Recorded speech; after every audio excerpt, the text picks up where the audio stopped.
आत्मा नित्य है, सनातन है, इसका जन्म न और मरण नहीं होता, ये हमेशा रहने वाली है, सनातन है और इसको कोई काट नहीं सकता, इसको सुखा नहीं सकता, इसको कोई जला नहीं सकता।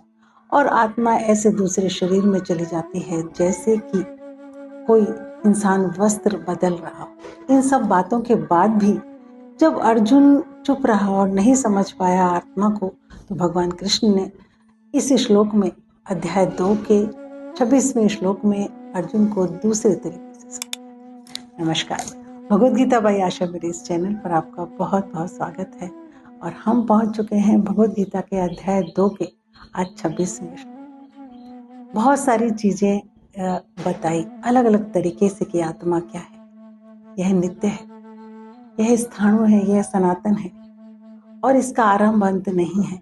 यह न पैदा होती है न मरती है, इसका कोई कुछ भी नहीं कर सकता, ना हम इसको देख सकते हैं। पिछले श्लोकों में यही सारी बातें अर्जुन से कही भगवान कृष्ण ने, लेकिन जब अर्जुन को चुप देखा तो अब भगवान कृष्ण ने 26वें श्लोक में बिल्कुल सिंपल तरीके से दूसरे तरीके से आत्मा को बताया कि दूसरे तरीके से कैसे अर्जुन के समझ में आएगा। अथम चैनम नित्य जातम महाबाहो वा नित्य मर्तम च मन्य से, कि महाबाहो अर्जुन के लिए आया है कि हे अर्जुन, चलो छोड़ो जो अब तक मैंने कहा कि ये नित्य है, इसका जन्म और मृत्यु नहीं होती।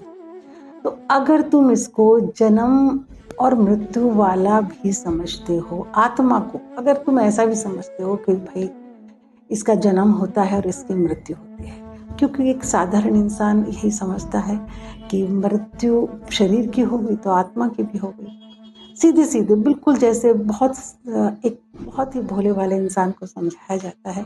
भगवान कृष्ण अब यही समझा रहे हैं कि चलो छोड़ो उन सब बातों को, जितना ज्ञान मैंने अब तक दिया, अगर तुम इसको नित्य जातम हमेशा पैदा होने वाला और नित्य मृतम और मरने वाला समझते हो मन से, तो भी हे अर्जुन तथापि तुम एवं शोचित तुम मरहसी, वो भी इसमें शोक करने की और दुख करने की क्या बात है।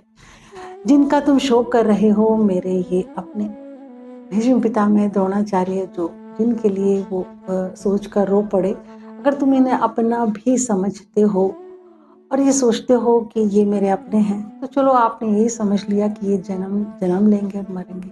तो जब इन्होंने जन्म लिया है तो मरेंगे जरूर, है ना। चलो और इंसान थोड़ा ज्यादा जी सकता है, 100 वर्ष तक जी सकता है, तो आप ऐसे ही समझो कि मेरे ये अपने, इनका आत्मा का भी इनका जन्म हुआ है और मरेगा। शरीर का जन्म हुआ है तो वो मरेगा भी।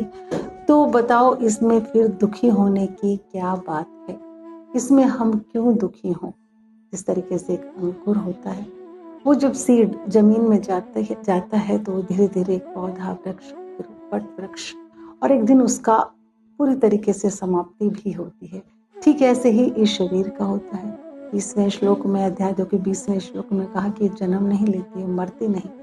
भगवान कृष्ण कह रहे हैं कि चलो मैंने मान लिया ये जन्म लेती है आत्मा, मरती भी है, नित्य जातम भी है और मर्तम और ये मरती भी है, तो भी इसमें शोक की क्या बात है। जब ये आए हैं पृथ्वी पर तो ये जाएंगे भी, इसमें शोक की तो कोई बात ही नहीं, दुख की तो कोई बात ही नहीं।